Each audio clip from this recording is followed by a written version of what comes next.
ওই 10 ভাই ইউসুফ আলাইহিসসালামের রক্তমাখা জামা ইয়াকুব আলাইহিসসালামকে দিয়েছিল। আপনার ঘটনা শোনেননি?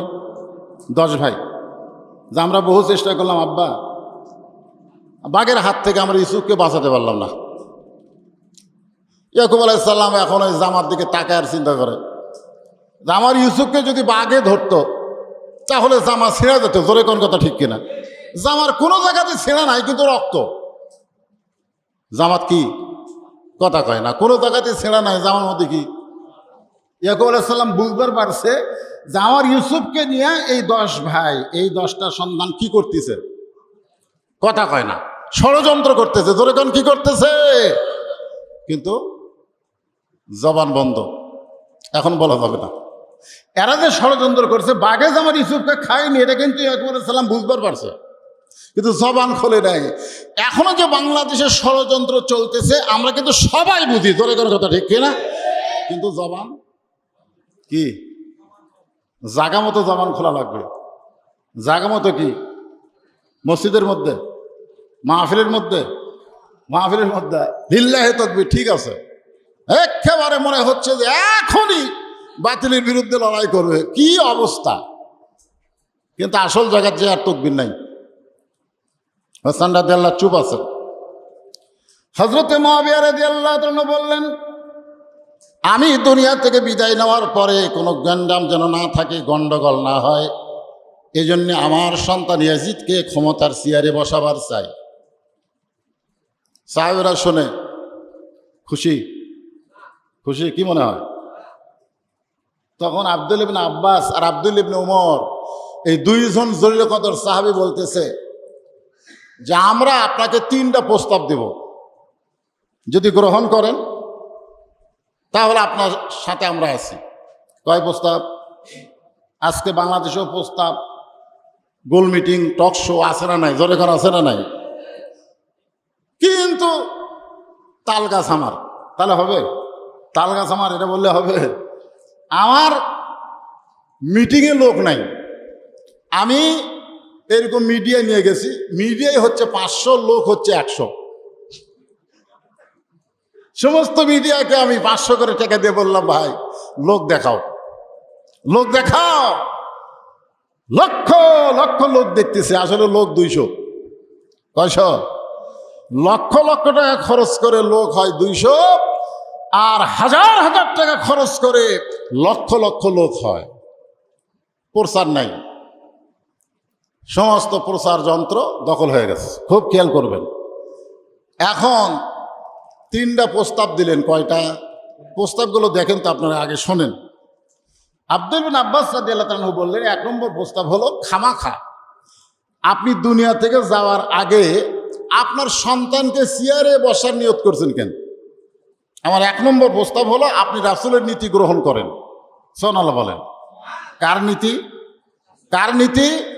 মা আতাকুমুর রাসূলু ফাখুযুহু ওয়া মা নাহাকুম আনহু ফান্তাহু। এ কথা কার? আরো জোরে বলেন। আল্লাহ।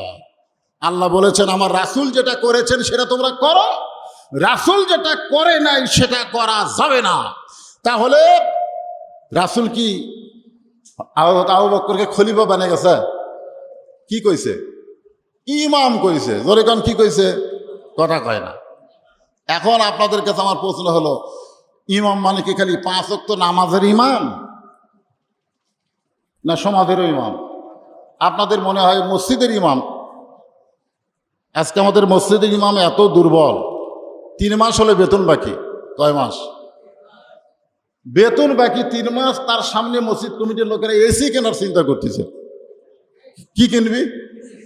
টাকা 2 লাখ আছে, কয় এসি হবে? কয় লাগবে তো 6টা, আরো 2 লাখ দরকার। তো এখন কয় ইমাম সাহেব দোয়া করেন, টাকা 2 লাখ আছে, আর 2 লাখ টাকা হলে যারা আমরা এসি কিনতে পারি। ইমাম সাহেব আল্লাহুম্মা আমিন, আল্লাহ তোমার ঘরে গরম লাগে, আল্লাহ 2টা কেনার টাকা আছে, 2টা কেনার নাই, 2টা কেনার টাকার ব্যবস্থা করো। তার যে বেতন 3 মাসের বাকি, এই কথা বলতে সে ভয় পায়। ধরে কারণ ঠিক কিনা?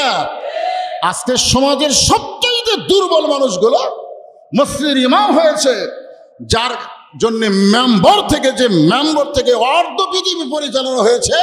সেই মেম্বার থেকে আজকে হকের কথাগুলো ইমামেরা বলতে পারতেছে না, এমনকি নিজের বেতনের কথা বলতে পারতেছে না। সব জিনিসের দাম বাড়ছে, ইমামের দাম বাড়ে না। জোরে কোন কথা ঠিক? হ্যাঁ। এখন চিন্তা করেন, আল্লাহ রসুলের নীতিকে অনুসরণ করেন। আল্লাহ রসুল তো কাউকে বলে নাই যে আমার পরে মদিনার রাষ্ট্রপতি, মদিনার খলিফা অমুক হবে। রাসূল দুনিয়া থেকে বিদায় নেওয়ার পরে সমস্ত সাহাবে মিলে আবু বকরকে মদিনার খলিফা বানায় দিছে। সুবহানাল্লাহ। এটা হলো 1 নম্বর প্রস্তাব। আমিরে মুআবিয়ার কাছে কয় নম্বর? কার নীতি গ্রহণ করেন? রাসূলের নীতি। আপনারা কথা কন না কেন? রাসূলের নীতির মধ্যে কোনো ভুল আছে? এখন ভুল আছে? আব্দুল্লাহ ইবনে উমর বললেন 2 নম্বর প্রস্তাব হলো আপনি আবু বকরের নীতিকে গ্রহণ করেন। জোরে গান সুবহানাল্লাহ। রাসূলের নীতি যদি গ্রহণ করা কষ্ট মনে হয় তাহলে হয়তো আবু বকর রাদিয়াল্লাহর নীতি গ্রহণ করেন। আপনারা বলেন তো, আবু বকর রাদিয়াল্লাহর নীতি কি রাসূলের নীতির বাইরে নাকি? কি কম বেশি কিছু আছে নাকি? সামান্য। আজকে আমাদের বাংলাদেশে হয়তো আবু বকরের আমলের চাইতেও বেশি আমলের ওয়াজ হচ্ছে। জোরে কোন কথা ঠিক কিনা?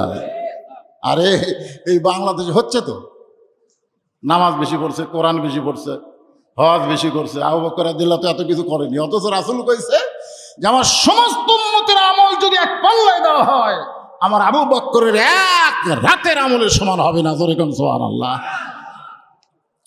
গভীর রাত্রে মায়ের আসমানের দিকে তাকায় তারকা গুনতেছেন। তারকা কি কোনোদিন কোনো গুণে শেষ করা যায়? আল্লাহ রাসূল বলে, আয়েশা কি গুনো? বলে মিটি মিটি তারকা গুনতেছি। রাসূল বলে, আয়েশা আল্লাহ যদি তোমাকে কিয়ামত পর্যন্ত হায়াত দেয় আর কিয়ামত পর্যন্ত যদি গণনা করো, আসমানের তারকা গুনে কোনোদিন শেষ করা যাবে না। আপনার তো সুবহানাল্লাহ আসতে বলেন, আয়েশা মা আয়েশার জোরে সুবহানাল্লাহ কইছে। সুবহানাল্লাহ।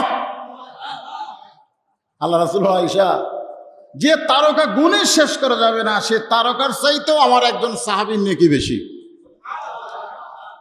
মা আয়েশা বুঝতে পারলেন সে সাহাবী আর কে হবে? আমার আব্বাই হবে, আমার আব্বাই হবে। তো বললেন আমি বুঝেছি, সে সাহাবী হচ্ছে আমার বাবা, হয়তো আবু বকর।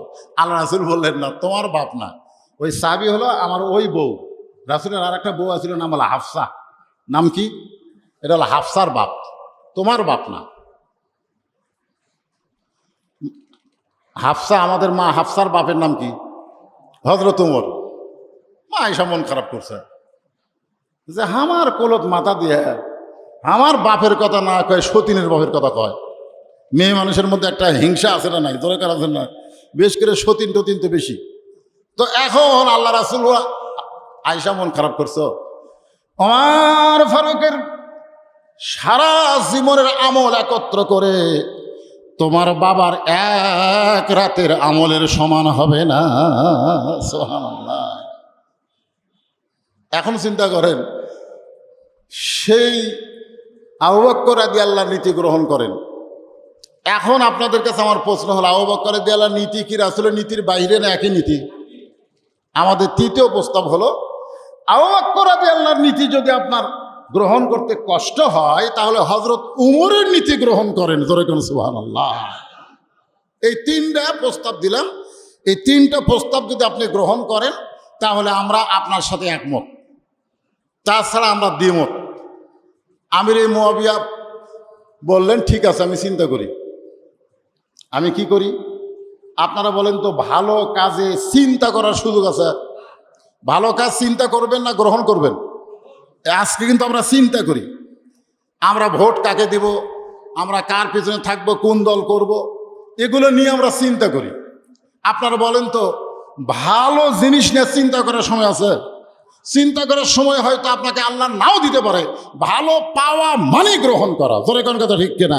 এটা হলো কারবালার মহান শিক্ষা। ভালোকে গ্রহণ করা, যদিও সামনে বিপদ দেখা যায়, তারপরেও ভালো কি গ্রহণ করতে হবে, যেটা গ্রহণ করেছেন হযরত হুসাইন রাদিয়াল্লাহু তাআলা আনহু। আমিরে মুআবিয়া কি বললেন?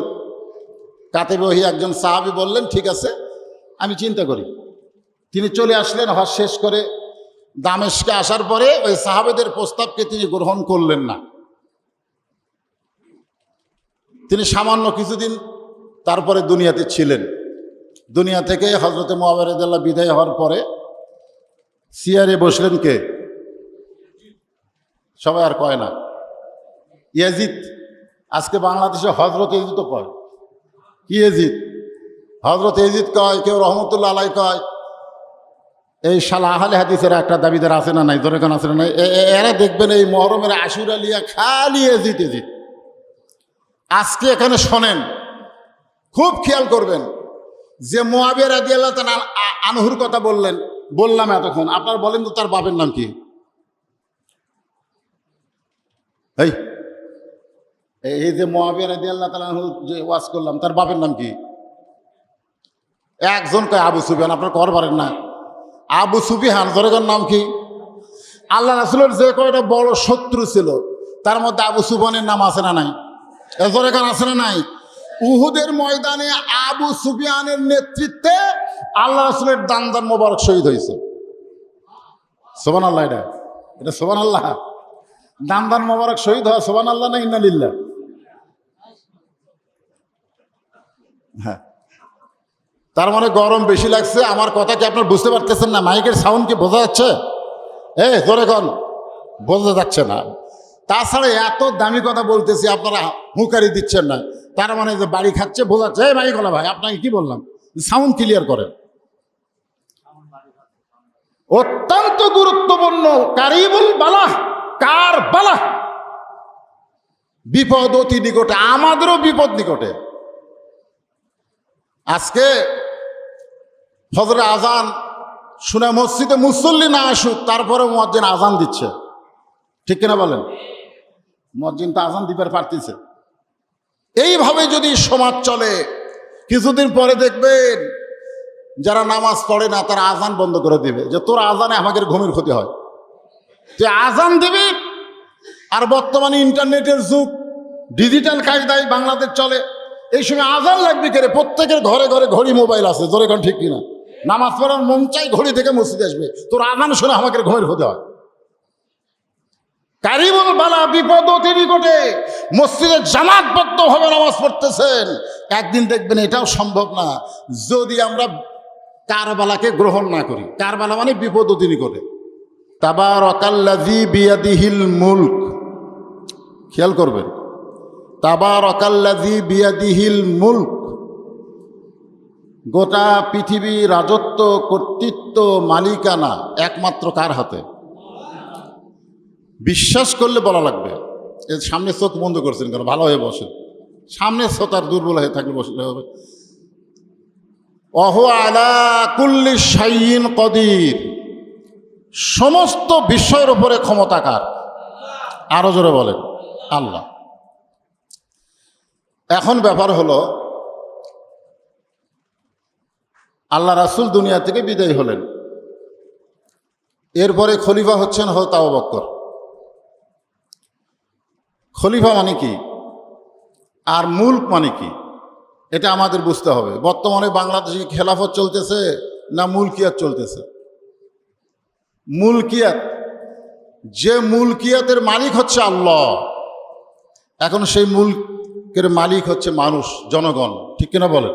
কথা কয় না, জনগণ।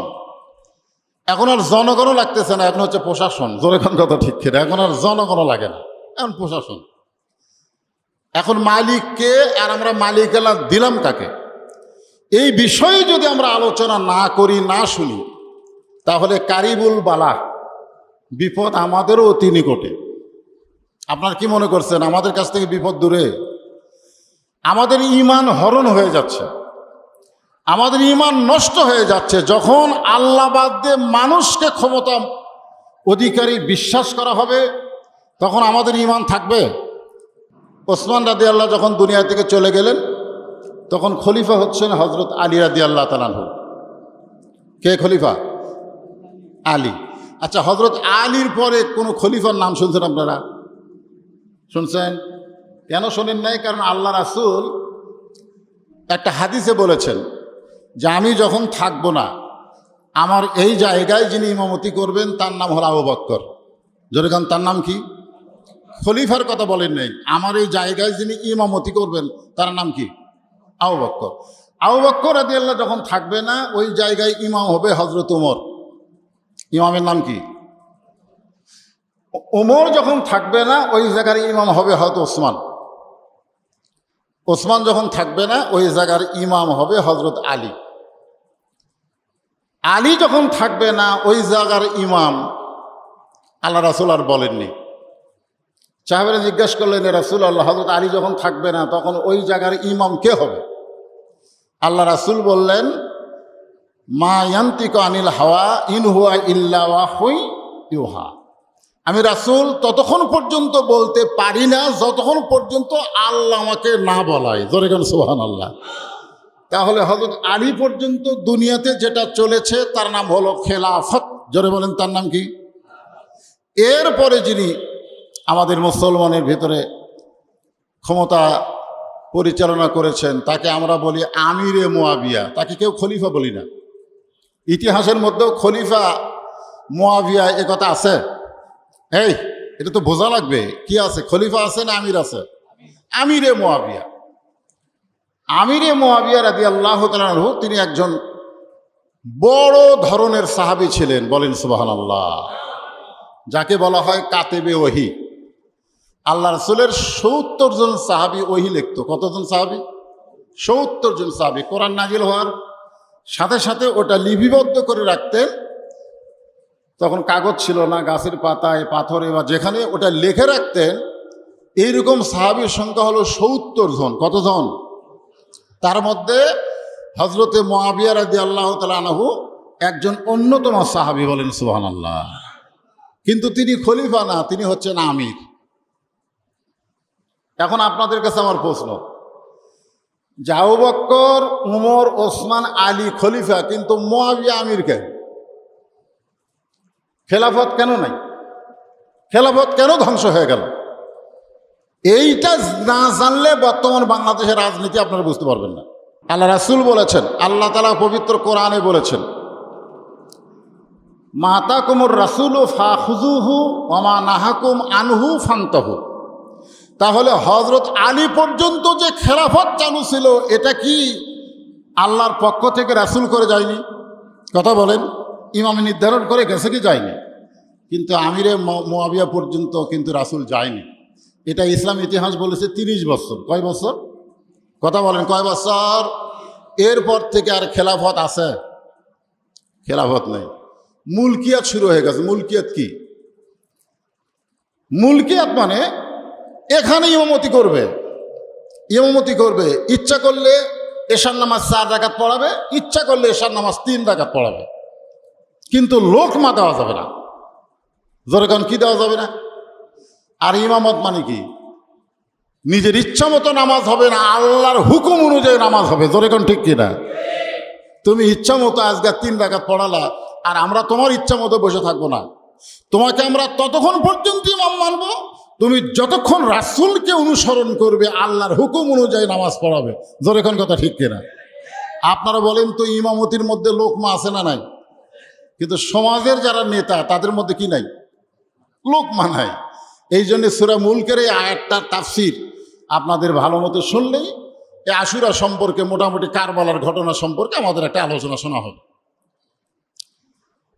একটা সমস্যা হলো, আবু বকর রাদিয়াল্লাহু কিন্তু উপযুক্ত সন্তান ছিল, কিন্তু তিনি খলিফা নির্বাচন করেননি। করছে? তার কিন্তু উপযুক্ত সন্তান ছিল আব্দুর রহমান ইবনে আবু বকর। যে আমি মরে যাচ্ছি, আব্দুর রহমান তুমি আমার চেয়ারে বসো। উনি কিন্তু চেয়ারের একজনক বসে দেয়নি, উনি দুনিয়া থেকে চলে গেছেন। তারপরে হযরত ওমর যে ইমাম হলেন, খলিফা হলেন, উনি দুনিয়া থেকে বিদায় নেওয়ার পরে ওনার কিন্তু উপযুক্ত সন্তান ছিল আব্দুল্লাহ ইবনে ওমর, হাদিসের হাফেজ। বলেন সুবহানাল্লাহ। হয়তো ওমর ইচ্ছা করলে কিন্তু আব্দুল্লাহ ইবনে ওমরকে ওই চেয়ারে বসায় দিয়ে যেতে পারতেন। ঠিক কিনা বলেন? কথা কন। আচ্ছা, আব্দুল্লাহ ইবনে হযরত ওমর দুনিয়া থেকে বিদায় নেওয়ার পরে যিনি খলিফা, তার নাম কি? ওসমান গনি। তিনিও কিন্তু কাউকে দুনিয়া থেকে যাওয়ার সময় চেয়ারে বসায়নি। হযরত আলী রাদিয়াল্লাহু দুনিয়া থেকে বিদায় নেওয়ার সময় বা বিদায় নেওয়ার আগে, যে আমি চলে যাওয়ার পরে আমার দায়িত্ব আমার সন্তান হাসান হোসেন পালন করবে, এটা কিন্তু করেনি। কিন্তু হজরতে মুআবিয়া রাদিয়াল্লাহু তাআলা আনহু তিনি ক্ষমতায় থাকতেই তার সন্তান ইয়াজিদকে ক্ষমতায় বসানোর একটা ব্যবস্থা করলেন। একটা কি করলেন? কিছু কিছু সাহাবী অবশ্য, কিছু কিছু মুসলমানও অবশ্য মুআবিয়াকে বলেছিল, আপনি নিজেই একজনকে বসে থেকে যান, তাহলে আর কোনো জ্ঞানজাম হবে না। বাংলাদেশের ভোট একটা জ্ঞানজাম, জোরে কোনো কথা ঠিক কিনা?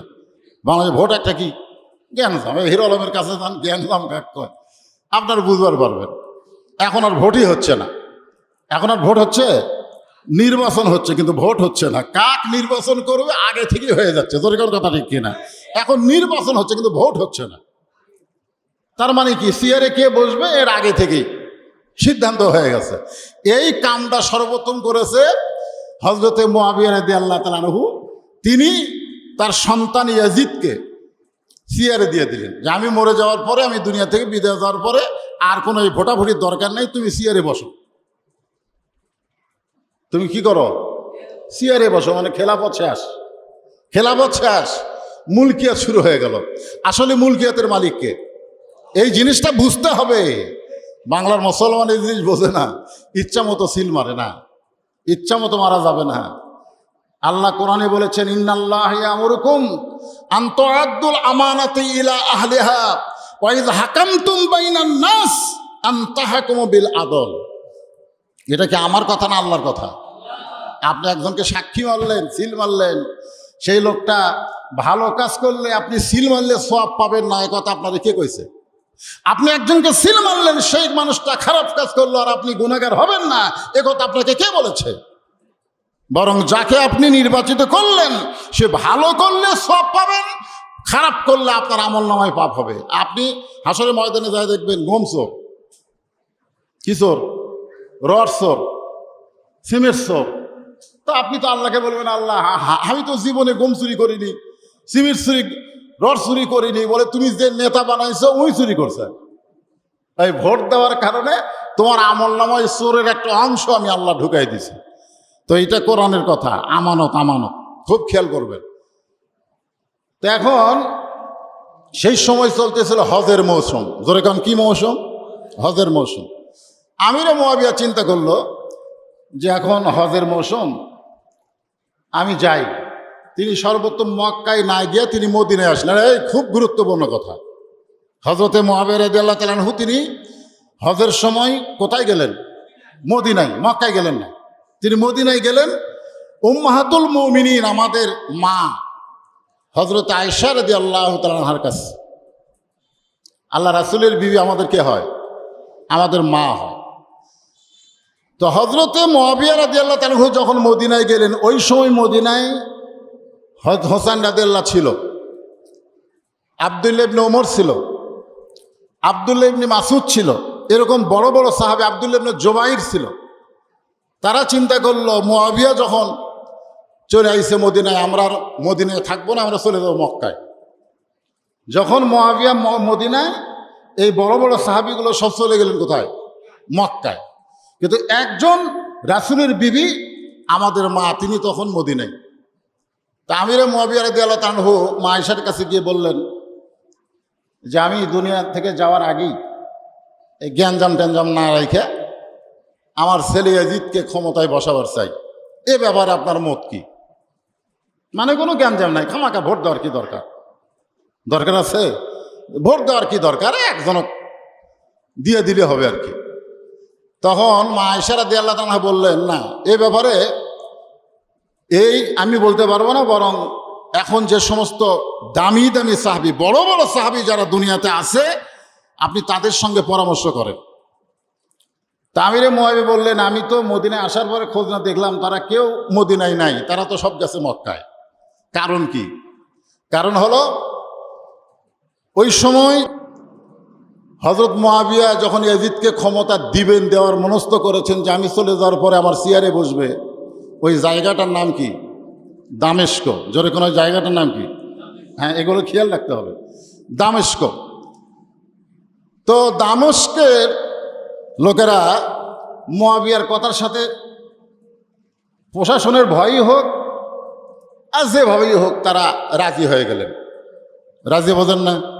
রাজি। প্রশাসন কার হাতে? মুআবিয়ার হাতে। প্রশাসন কার হাতে? মুআবিয়ার হাতে। তারা রাজি হয়ে গেলেন। কিন্তু ওই দামেস্কে এবং মদিনা মক্কার মাঝখানে একটা জায়গা আছে, একটা দেশ আছে, তার নাম হলো কুফা। জোরে কান, তার নাম কি? হ্যাঁ, এই বর্তমানে বাংলাদেশের মুসলমান হলো এই কুফার মুসলমানের মতন। কুফার মুসলমান সব খালি চাষটাল গল্প করে যে ভালো মানুষ ছাড়া বাংলাদেশ ভালো হবে না, কিন্তু প্রশাসন দেখলেই যা গল্প করছে ওটা আবার স্বীকার করে না। কেন? না না না, আমি কোনো গল্পই করি। আর কান্দের ফেরেশতারা বেকায়দাত পড়া যায় যে কি গল্প করলি, আর প্রশাসনের সামনে কি উত্তর শুরু করলি। আজকে আমাদের অবস্থা এরকম হয়েছে কিনা বলেন? হ্যাঁ, এখনই আপনি একেবারে খুব, কিন্তু যখনই দেখবেন পুলিশ, ওরে বাবা।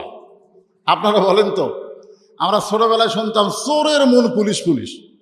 যারা চোর তারা পুলিশকে ভয় করতো, যে কারণ পুলিশরা ধরবে চোরকে। আর বর্তমানে বাংলাদেশে চোরের মন পুলিশ পুলিশ না, ভালো মানুষের মনে পুলিশ পুলিশ। জোরে কোন কথা ঠিক কিনা? চোরেরা সিনা টান করে ঘুরবে, চোরেরা সিনা টান করে ঘুরবে, আর ভালো মানুষেরা সব মদিনা থেকে কোথায় গেছে? কোথায়? কয় না, মক্কায় চলে গেছে। তো এখন মা আয়েশা বলতেছে, তুমি যে নিয়ত করছো তার সাথে আমি একমত না, বরং সাহাবীদের সঙ্গে পরামর্শ করে কাজ করো, কারণ এখন তো তুমি জীবিত আছো, এখনো তো মরো নাই। তখন আমিরে মুআবিয়া রাদিয়াল্লাহু তাআলা কাতিবে ওহি একজন সাহাবী চলে গেলেন মক্কায়। মক্কায় যাওয়ার পরে ওই সব সাহাবীকে তিনি পেয়ে গেলেন। এখানে আমি তিনটা সাহাবীর নাম বলতেছি, খুব খেয়াল করেন। একটা হলো আব্দুল্লাহ ইবনে ওমর, কার বেটা? ওমরের বেটা। একটা হলো আব্দুল্লাহ ইবনে মাসউদ, বিখ্যাত সাহাবী। আর একটা হলো আব্দুল্লাহ ইবনে আব্বাস, নাম শোনেননি? আব্দুল্লাহ ইবনে আব্বাসের নাম শোনেন নাই? আর হোসেন রাদিয়াল্লাহু তাআলা আনহু। তো হোসেন রাদিয়াল্লাহু তাআলা আনহু কথা বলবেন না, কারণ এমন একজন বাপের সন্তান, এমন একটা মায়ের সন্তান, বলেন সুবহানাল্লাহ। আমিরে মুআবিয়ার সামনে কিন্তু তারা সবাই ছিল, কিন্তু হোসেন রাদিয়াল্লাহু কোনো কথা বলেনি। এই কথা না বলার পিছনে কারণ আছে। কথাটা একটু মনোযোগ দিয়ে শুনবেন, একটু কষ্ট হলেও শুনবেন। তো এখন ইয়াজিদ যখন ক্ষমতার চেয়ার পায়ে গেল, নাম কি? ইয়াজিদ। বাপের নাম কি? হযরতে মুআবিয়া রাদিয়াল্লাহু তাআলা আনহু। দাদার নাম কি? আবু সুফিয়ান। দরকান দাদার নাম কি? আচ্ছা, আল্লাহ রাসূলের একটা চাচা ছিল, না না না, আবু জেহেল না, উহুদের যুদ্ধে যিনি শহীদ হয়েছেন, যাকে বলা হয় সাইদুস সোহাদা। সাইদুস সোহাদা, সমস্ত শহীদদের সর্দার, আমির হামজার কলজা যিনি চাবাইছে, তার নাম কি? এ হিন্দা মুআবিয়ার কে হয়? না না, জানা বলে কথা কয় না, জানেন না? হিন্দা, যাই রাসূলের চাচার কলজা চাবা গেছে, সেটা হযরত মুআবিয়ার কে হয় সেটা জানেন না? বোন কে হবে? মাও হয়। ধরে কোন কে হয়? আবু সুফিয়ানের বউ হিন্দা, আবু জেহেলের বোন হিন্দা। হিন্দা কেন আমির হামজার কলজা চাবা খেছে? বদরের যুদ্ধে আমির হামজা আবু জেহেলকে হত্যা করার কারণে, তার নেতৃত্ব হত্যা হওয়ার কারণে, যার কারণে হিন্দা আবু সুফিয়ানের বউ, হযরত মুআবিয়ার মাও। গ্রুপটা খুব খেয়াল করবেন, গ্রুপ বোঝেন? বাংলাদেশে বহু গ্রুপ আছে না নাই? জোরে করে আছে না নাই? গ্রুপটা খেয়াল করে দেখবেন তো। আবু সুফিয়ানও কিন্তু মুসলমান, সাহাবী না। আবু সুফিয়ানও মুসলমান, কিন্তু সাহাবী না। আল্লাহর নবীর হাতেই মুসলমান হয়েছে, কিন্তু সাহাবীর মর্যাদা তাকে দেওয়া হয় নাই। সাহাবীর মর্যাদা দেওয়া হয় নাই, কারণ হলো বাংলাদেশের যুদ্ধের সময় অনেক হিন্দুরা মুসলমান। বাংলাদেশের যুদ্ধের সময় অনেক হিন্দুরা কি কথা কয় না? কতদিন? কয়দিন মুসলমান। আর্মিদের অস্ত্র দেখার সঙ্গে সঙ্গে হিন্দুরা দাওয়াত দেওয়া লাগে নাই, বিনা দাওয়াতে তারা বলেছে লা ইলাহা ইল্লাল্লাহু মুহাম্মাদুর রাসূলুল্লাহ। আপনারা বলেন তো, ওই যে কলমা পড়লো, মান কালা লা ইলাহা ইল্লাল্লাহ ফাদাখালাল জান্নাহ, কেউ যদি একবার কলেমা পড়ে তাহলে সে জান্নাতে যাবে। তাহলে যুদ্ধের সময় যে হিন্দুরা কলমা পড়েছিল তারা কি জান্নাতি? কথা কয় না, তারা কি জান্নাতি? এই জন্য আল্লাহ রাসূল বললেন, কলমা পড়ার শর্ত হলো তিনটা। এক নম্বর শর্ত হলো ইকরার বিল লিসান, জবানে বলতে হবে। 2 নম্বর শর্ত হলো তাসদিক বিল জানান, কলিজার মধ্যে জায়গা দেওয়া লাগবে। 3 নম্বর শর্ত হলো আমল বিল আরকান, শুধু কলিজার মধ্যে ইমানের জায়গা দিলে হবে না, ইমান অনুযায়ী আল্লাহর হুকুম মানতে হবে। আজকে আমরা ইমান অনুযায়ী আল্লাহর হুকুম মানতে পারতেছি না। আমরা মুসলমান দাবি করলেও মরার সময় মুসলমান হয়, আর মরার কোনো গ্যারান্টি, যখন গ্যারান্টি। আমরা মরার সময় মুসলমান হয়ে মরবার চাই কি চাই না? কারা চাই? আল্লাহকে হাত দেখাতে, একটু হাত দেখান তো দেখি, কথা শুনবার পাচ্ছেন কি পাচ্ছেন না? হাত নামান। মরার সময় মুসলমান হয়ে যদি মরতে চান, আল্লাহ কোরআনে বলেছেন লা তামুতুন্না ইল্লা ওয়া আনতুম মুসলিমুন, তোমরা মুসলমান না হয়ে মৃত্যুবরণ করো না। মরা যখন লাগবেই, মরা যখন লাগবেই। ইয়াজিদের মরা ভালো না হোসাইনের মরা ভালো? ইয়াজিদ তো ক্ষমতার থাকতে মরছে, ইয়াজিদ তো ক্ষমতার চেয়ারে থাকতে মরছে, ক্ষমতার চেয়ারে থাকতে মরছে। ইয়াজিদের সময় 3টা অকাম হচ্ছে, ধরে কোন কয়টা? 3টা অকাম। 1 নম্বর অকাম হলো হযরত হোসেন রাদিয়াল্লাহকে নির্মমভাবে শহীদ করা হয়েছে। যারা হোসেন রাদিয়াল্লাহকে শহীদ করলো তাদের কোনো বিচার ইয়াজিদ করেনি। এটা ভালো কাজ না খারাপ কাজ? কথা কয় না। 2 নম্বর অকাম করছে হাররার যুদ্ধ।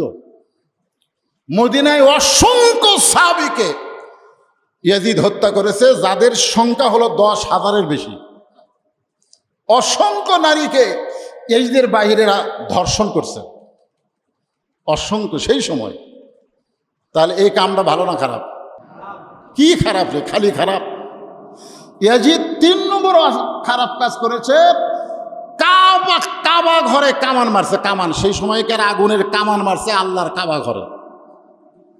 কয়টা? এদের বাপের নাম কি? আমি এটা আপনাকে একটু ধারাপাতের মতন শিখাইতেছি, একটু মনে রাখেন। বাপের নাম কি?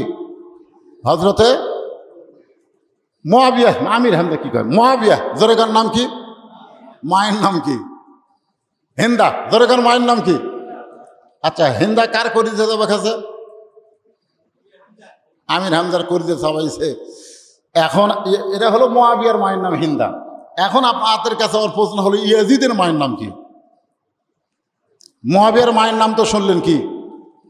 হিন্দা। জোরেকার নাম কি? কার কলজা সবার কাছে? নবীর চাচা আমির হামদার। এখন হচ্ছে মুআবিয়া রাদিয়াল্লাহু যে মেয়েটাকে বিয়ে করলো, সেই মেয়েটার নাম কি? যার পেট থেকে ইয়াজিদ হলো। হোসেনের মায়ের নাম তো সবাই জানেন, হোসেনের মায়ের নাম জানেন না? আমার মায়েরা যারা বসে আছে তারা তো খালি চিন্তা করতেছে যে হুজুর কখন হোসেনের মায়ের নামে একটা টান দেয়। হ্যাঁ, মা ফাতেমার ওয়াজ শুনতে চাই না, এইরকম একটা মুসলমান নারীও বাংলার জমিনে নাই। জোরে কোন কথা ঠিক কিনা?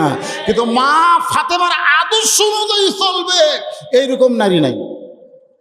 ফাতেমার ওয়াজ শুনবে কিন্তু ফাতেমার আদর্শ গ্রহণ করবে না। আমার মায়েরা যারা পর্দার অন্তরে আছেন শোনেন, সাধারণ মায়ের পেট থেকে ভালো সন্তান বের হয় না। এমন সন্তান বের হয়েছে দুনিয়া থেকে বিদায় নিছে। আজকে পর্যন্ত সেই হোসাইনের আলোচনা, প্রত্যেকটা আলোচনার ভিতরে মহরম মাসে আছে না নাই? জোরে কোন আছে? কথা কন না গান। যতই তোমরা কারবালার আশুরা 10 তারিখ, মহরমের 10 তারিখে হোসাইনকে বাদ দিয়ে আলোচনা করতে চাও, যেটা তো রাসূলের সময়ের ঘটনা না, যতই করো, কিন্তু 10 মহরমের 10 তারিখের আলোচনা পরিপূর্ণ হবে না। খুব খেয়াল করবেন।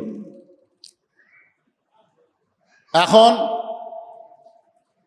ইয়াজিদ দুনিয়া থেকে বিদায় নিয়েছে ক্ষমতার থাকতে, আর হোসেন রাদিয়াল্লাহু দুনিয়া থেকে বিদায় নিয়েছে কি ক্ষমতায়? জোরে কোন ক্ষমতায়? তিনি যাচ্ছিলেন এক জায়গায়, জায়গার নাম হলো কুফা। আমরা মাঝে মধ্যে ভোটে দাঁড়াই না, যার কাজ জনগণ না, হুজুর আপনি ভালো মানুষ, আপনি ছাড়া ভোট কাক দেব। আমরা কিন্তু আশা নিয়ে মাঝে মধ্যে দাঁড়াই কি দাঁড়াই না, যে যেখানেই যাই রে বা দিবার যখন চাই। তো কুফার জনগণ, মুসলিম ইবনে আকিল নামে একজন সাহাবী ছিলেন রাদিয়াল্লাহু তাআলা আনহু, তার হাতে হোসেনের নামে 18,000 মুসলমান বায়াত গ্রহণ করেছে। ধরে কেন? সুবহানাল্লাহ। হোসেন রাদিয়াল্লাহু যায়নি, একজন লোক পাঠাইছে যে কুফার লোকেরা আমাকে বারবার চিঠি লিখতেছে, প্রায় এ পর্যন্ত 200 চিঠি লিখছে, খালি বলে যে ইয়াজিদকে আমরা মানি না, আপনাকে আমরা খলিফা হিসেবে গ্রহণ করতে চাই। তো এত চিঠি লেখলো, তুমি একটু গোপনে যায় দেখো তো আসলে কুফার ঘটনা কি। মুসলিমরা আকিল ঘটনা দিয়ে জানতে পারলে আসলেই তাই 99% মুসলমান কুফার জনগণ হোসেন রাদিয়াল্লাহকে খলিফা হিসেবে গ্রহণ করার জন্য রাজি হয়ে গেছে। সুবহানাল্লাহ। বলে সত্যি যদি তোমরা গ্রহণ করতে চাও তাহলে বায়াত গ্রহণ করো। হোসেন আসে নাই, আমার হাতে বায়াত গ্রহণ করলে হোসেন রাদিয়াল্লাহর উপরে বায়াত গ্রহণ করা হবে। এই 2-3 রাতের মধ্যে 18,000 হয়ে গেল। কয় হাজার? 18,000। নোমান ইবনে বাশির রাদিয়াল্লাহু আনহু সেই সময় কুফার গভর্নর ছিলেন। সেই সময় কুফার গভর্নর যিনি ছিলেন তিনি একজন রাসূলের সাহাবী, নাম হলো নোমান ইবনে বাশির রাদিয়াল্লাহু তাআলা। হুজুরে কোন সুবহানাল্লাহ। ইয়াজিদের কাছে খবর দেওয়া হলো যে মদিনা থেকে একজন সাহাবী মুসলিম আকিল তিনি এসে কুফার জনগণকে হোসেনের হাতে বায়াত পড়াইতেছে। সঙ্গে সঙ্গে ইয়াজিদ কুফার গভর্নরকে তার পদ থেকে নামায় দিয়া ওই জায়গায় এমন একজন মানুষকে গভর্নর বানালেন যার নাম হলো জিয়াদ। জোরে কোন, যার নাম কি? হ্যাঁ, যার নাম জিহাদ না, জিয়াদ। উনি হলেন মুসলিম আকিলকে হত্যা করা হলো রাস্তার মধ্যে। তিনি হোসেন রাদিয়াল্লাহকে চিঠি লিখেছিলেন যে কুফার জনগণ, মুখের সাথে অন্তরের মিল নাই। আমরা বাংলাদেশের জনগণের কথায় বহুবার সামনে যে পিছন দিকে তাকে দেখে একজনও নাই। যেরকম কথা ঠিক কিনা কথা কর। তো কুফার মুসলমান ঠিক ওই রকম। আপনি আসেন না, তখনকার দিন তো আর এইরকম মোবাইল ছিল না ভাই। চিঠি হোসেন রাদিয়াল্লাহর কাছে আসার আগেই তিনি 72 জন, যেরকম কয়জন? 72 জন সদস্য নিয়ে, তার মধ্যে 40 জন হলো পুরুষ মানুষ, 40 জন পুরুষ মানুষ, আর বাকি 32 জন হলো নারী এবং শিশু। এই সর্বমোট কয়জন আপনারা বলেন তো? যুদ্ধ করার জন্য কি 72 জন মানুষ যায় না হাজার হাজার যায়? এখানে আমাদের খেয়াল করা লাগবে। মাত্র 72 জন মানুষকে নিয়ে হোসেন রাদিয়াল্লাহু কুফার দিকে রওনা দিলেন। এদিকে মুসলিম আকিলকে হত্যা করা হলো। তার লেখা চিঠি হোসেন রাদিয়াল্লাহর কাছে পৌঁছার আগেই তিনি কারবালা প্রান্তরে পৌঁছে গেলেন। এমন সময় জিয়াদের নেতৃত্বে হোসেন রাদিয়াল্লাহকে আটকানো হলো। ইয়াজিদের কাছে প্রস্তাব পাঠানো হলো, হোসাইন যদি কুফায় যায়, কুফায় এখনো কতকগুলা সাহাবী আছে যারা আল্লাহর নবীকে অত্যন্ত ভালোবাসে, আর তারা জানে আল্লাহর নবী তার জীবনের চাইতো হোসাইন এবং হাসানকে বেশি ভালোবাসে। জোরে কোন সুবহানাল্লাহ। আল্লাহ রাসূল একদিন ফাতেমাকে বললেন, ফাতেমা, এই দুনিয়া থেকে আমি নবী বিদায় নেওয়ার পরে সবচাইতে বেশি কষ্ট পাবে কে? ও ফাতেমা, তুমি কি বলতে পারো আমি তোমার বাবা দুনিয়া থেকে বিদায় নেওয়ার পরে সবচাইতে বেশি কষ্ট কে পাবে?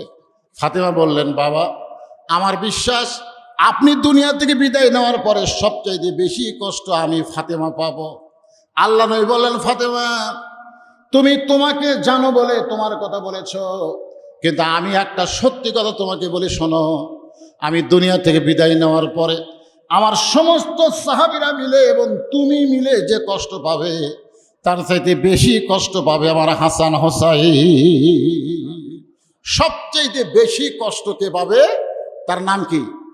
আচ্ছা, হাসান হোসেন যদি বেশি কষ্ট পায়, তাহলে আল্লাহর নবী যারা হোসেনের বিরুদ্ধে ইয়াজিদের পক্ষে, নবী মনে হয় তাদের উপর খুশি।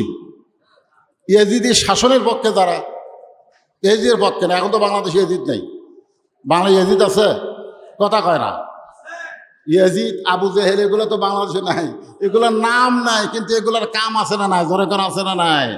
এই জন্য আল্লাহ বলতেছেন সমস্ত ক্ষমতার মালিককে আল্লাহ তাবারাকাল্লাযী বিয়াদিহিল মুলক। যে আয়াতকে নিয়ে আপনাদের সামনে আলোচনা করতেছি, অথচ আল্লাহ কোরআনে বললেন, ওয়াইয ক্বালা রাব্বুকা লিল মালাইকাতি ইন্নী জাইলুন ফিল আরদি খলিফা। আমি দুনিয়াতে খলিফা প্রেরণ করব, আমি আল্লাহ হব মালিক, আর দুনিয়াতে যারা যাবে তারা হবে খলিফা। শুধুমাত্র খেলাফতকে কায়েম করার জন্যে হোসেন রাদিয়াল্লাহু মদিনা থেকে কুফার দিকে রওনা দিয়েছিলেন। তিনি বাদশাহী করার জন্যে না, খলিফা হওয়ার জন্যে, তার নানার ইসলামকে এই দুনিয়াতে চালু রাখার জন্যে হোসেন রাদিয়াল্লাহু রওনা দিয়েছিলেন। কোনো যুদ্ধ করার জন্যে না, কোনো গন্ডগোল করার জন্য, জোরে কোনো কথা ঠিক কিনা? গন্ডগোল করার নিয়ত থাকলে বুঝে শোনা রওনা দিতেন, সৈন্য সামন্ত নিয়ে রওনা দিতেন। কিন্তু পরিবারকে নিয়ে মাত্র ৭২ জন মানুষের একটা কাফেলা কারবালা প্রান্তরে গিয়ে তাকে থামানো হলো। তাকে আর সামনে যাওয়ার দেওয়া হচ্ছে না। তিনি লক্ষ্য করে দেখলেন আশেপাশে হাজার হাজার মানুষ অস্ত্র নিয়ে। তিনি চমকে জিয়াদকে বললেন, আমাকে এভাবে আটকে দিয়ে আশেপাশে অস্ত্র নিয়ে দাঁড়ানোর কারণ কি? তিনি 3টা প্রস্তাব দিলেন। 1 নম্বর প্রস্তাব হলো, আমি মদিনাতে ফেরত যাবার চাই, আমি কোনো গন্ডগোল করবার চাই না, আমি মদিনাতে ফেরত যাবার চাই। যে কাফেলা নিয়ে কুফার দিকে রওনা দিছিলাম, আমি কুফার মুসলমানের চিঠি পায়া পায়া আমি রওনা দিছিলাম। কিন্তু এখন যখন দেখতেছি দরকার নাই, তাহলে এই পরিবারের সবাইকে নিয়ে আমি কোথায় যাবার চাই? মদিনায় যাবার চাই। আপনারা বলেন কোনো গন্ডগোল আছে? এজোর এখন কোনো গন্ডগোল আছে? আমার 2 নম্বর প্রস্তাব হলো, আমি হুসাইন ইয়াজিদের কাছে যাবার চাই। আমি হুসাইন কোথায় যাবার চাই? ইয়াজিদের কাছে যাবার চাই। আমার 3 নম্বর প্রস্তাব হলো, আল্লাহর নবীর দেখানো পথ অনুসারে কেউ যদি খেলাফতকে গ্রহণ করে, আমি তাকে গ্রহণ করতে চাই। আপনারা বলেন এই 3টা প্রস্তাবের মধ্যে খারাপ প্রস্তাব আছে? 1 নম্বর কি? আমি আছি, আবার ফিরে যাবার চাই মদিনায়। 2 নম্বর, আইসি যখন 2য় প্রস্তাব হলো ইয়াজিদের কাছে যাব। যখন কার কাছে যাব? ইয়াজিদের কাছে যাব। আর 3য় প্রস্তাব হলো, আল্লাহ রাসূলের প্রদর্শিত পথে কেউ যদি খলিফা হয়, আমি তার হাতে বায়াত হব। আমার নিজের এই চেয়ারে বসার কোনো দরকার? আল্লাহর ইসলাম চলুক।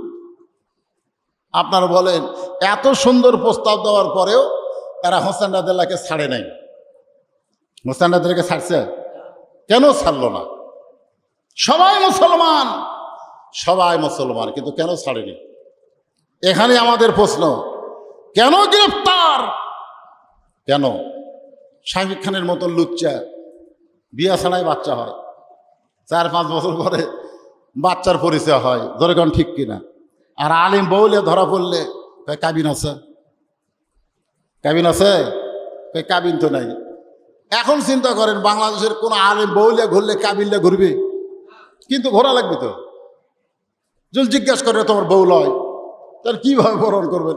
এখন কাবিন দেখার লাগবে। এই তো একটা অবস্থা, এই তো একটা সামাজিক ব্যবস্থা। আমরা কিন্তু মানালিয়ায় বসবাস করতেছি, জোরে কোন কথা ঠিক কিনা ভাই রে? হ্যাঁ, একটু মনোযোগ দিয়ে শোনেন। তাকে তিনি চারিদিকে লক্ষ্য করে দেখলেন যারা সৈন্য নিয়ে অস্ত্র নিয়ে দাঁড়ায় আছে। তার মানে কি বুঝলেন? তাকে ওখান থেকে ফেরত এসে দিবে, এই যে কাছে যাবার দেবে।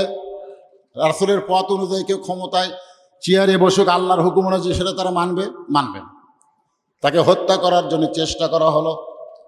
সবচাইতে করুণ ঘটনা হলো আলী আসগর, ছোট্ট একটা বাচ্চাকে, ফোরাত কোলের পানি শিয়াল খায়, কুকুর খায়, পশু পক্ষী সবাই ফোরাতের নদীর পানি পান করে, আর আলী আসগর একটা বাচ্চাকে পানি পান করাতে গেছে। সবচাইতে আমি কারবালার ঘটনা পড়তে গিয়ে, এই আলী আসগরের ঘটনা পড়তে গিয়ে আমি অস্থির হয়ে যাই।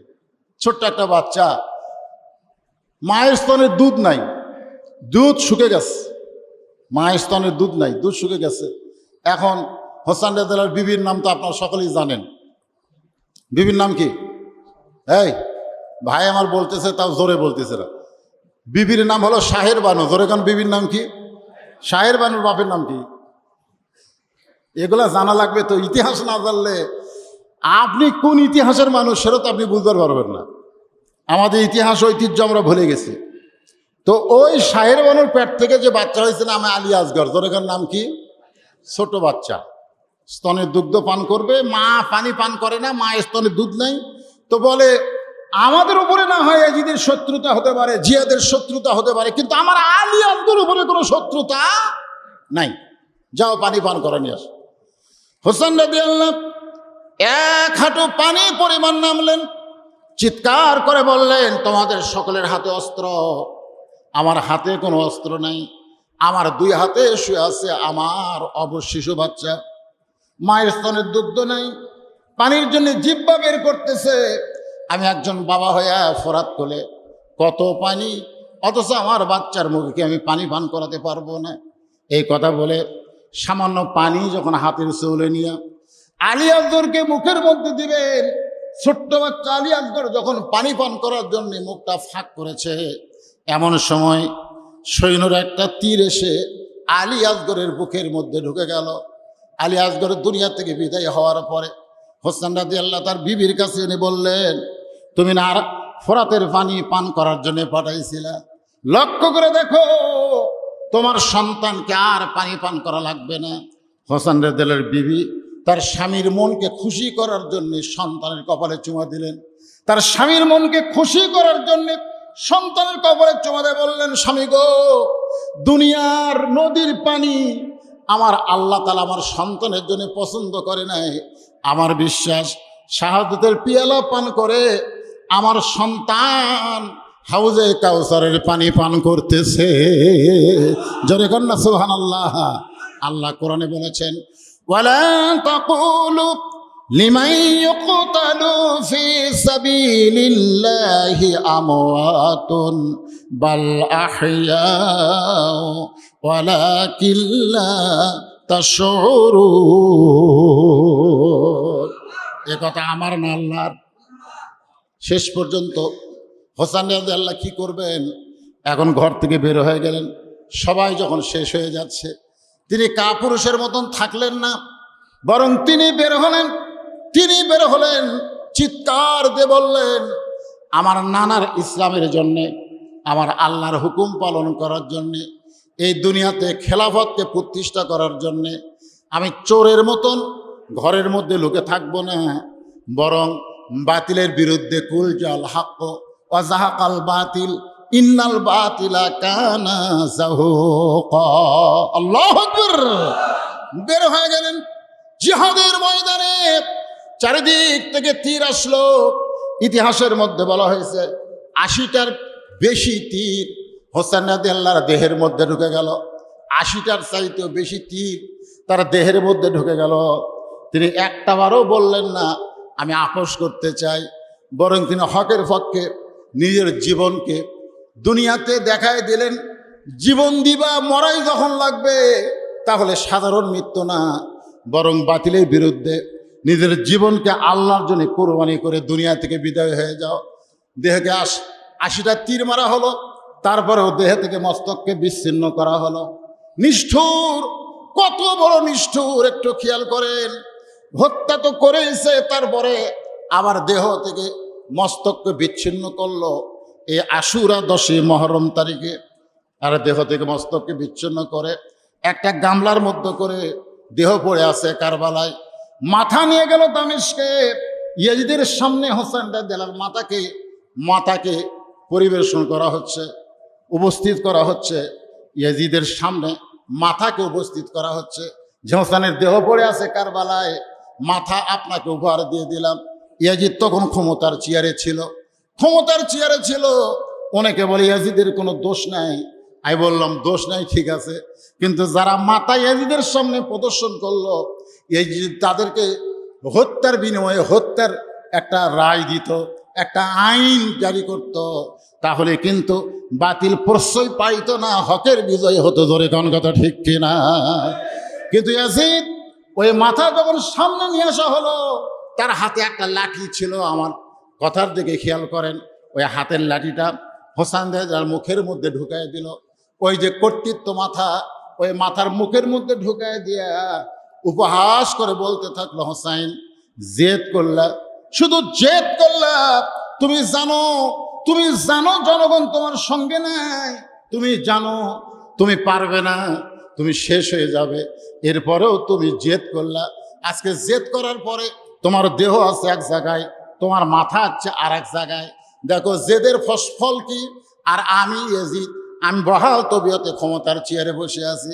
হোসেন তুমি শেষ, তোমার জীবন শেষ, তোমার দিন শেষ, তোমাদের সব কিছু শেষ। এখন ইয়াজিদের রাজত্ব চলবে। ইয়াজিদ যখন এমন হুঙ্কার মারতেছে, এইদের সামনে যত মানুষ বসে আছে, একটা মানুষও এইদের কথায় কোনো লোকমা দিচ্ছে না। ইয়াজিদ হোসেনের মুখের মধ্যে লাঠি ঢুকায় এমন অহংকারমূলক কথা বলতেছে, এরপরেও একজন মুসলমান লোকমা দেয় না। জোরেগণ কি দেয় না? নামাজ 4 রাকাত 3 রাকাত হয়, কোনো মুসল্লি লোকমা দেয় না। ইমাম ইচ্ছা মতো নামাজ পড়ায়, মুসল্লি কিছুই হয় না। ইমাম রানীহাটে তাড়াতাড়ি যাওয়া লাগবে, আসলে 4 রাকাত নামাজ 2 রাকাত পড়েছে, 2 রাকাতে তো সালাম মারছে, মুসল্লিও সালাম খাই ফিরাই, এ লোকমা দেয় না। আপনারা বলেন তো নামাজের রাকাত বাড়বি না কমবি? এ কথা কয় না। আর যদি লোকমা দিত, এই কি তুই যদি 4 রাকাত না পড়ার পারিস তো বাদ দে, আর একটা ইমাম বানাবো, তোর এখন কথা ঠিক না, ইচ্ছা মতো নামাজ পড়াবে। মানে লোকমার মুসল্লি আছে বলে মসজিদের ইমাম ইচ্ছা মতো নামাজ পড়াবার পারতেছে না, সেই জন্য এখনো মসজিদ ভালো আছে, তোর এখন কথা ঠিক কিনা। লোকমা তো আর কেউ নেই, সবাই মাথা নিচে করে বসে আছে, কারণ জানে ইয়াজিদের সামনে লোকমা দিলে ইয়াজিদ তাকে কি করে দিবে। মুসলিম বিন আকিলকে হত্যা করেছে, নোমান বিন বশিরকে, নবীর সাহাবীকে ক্ষমতার চেয়ার থেকে নামায় দিয়ে তার একটা মুনাফিক মার্কা মানুষ জিয়াদকে ক্ষমতায় বসায় দিছে। ইয়াজিদ যা ইচ্ছা তাই করবে, তার সামনে মাথা তুলে কোনো কথা বলা যাবে? আজকে আমাদের অবস্থা কি? আমরা মাথা তুলি, কে হচ্ছে? অন্যায় হচ্ছে, নাউজুবিল্লাহ, দরকার নাই। মারামারি হচ্ছে, সুবহানাল্লাহ, সাইড দিয়ে যায়। জল জানত একটা মানুষকে পিটা মারতেছে, হাজার হাজার মানুষ খাড়া হয়ে তাকে দেখতেছে। এরকম ভিডিও আমরা পাই না মাঝে মধ্যে, দরকার পাই কি পাই না। একটা মানুষকে ধাবড়া ধরে মারতেছে, হাজার হাজার জনগণ চায় দেখতেছে, প্রতিবাদ করার মতন মানুষ নাই। জোরে কোন কথা ঠিক কিনা? হোসেন রাদিয়াল্লাহর মুখের মধ্যে লাঠি ঢুকাই দিয়ে তিরস্কার করতেছে, অথচ সবাই মাথা নিচু করে খালি শুনতেছে।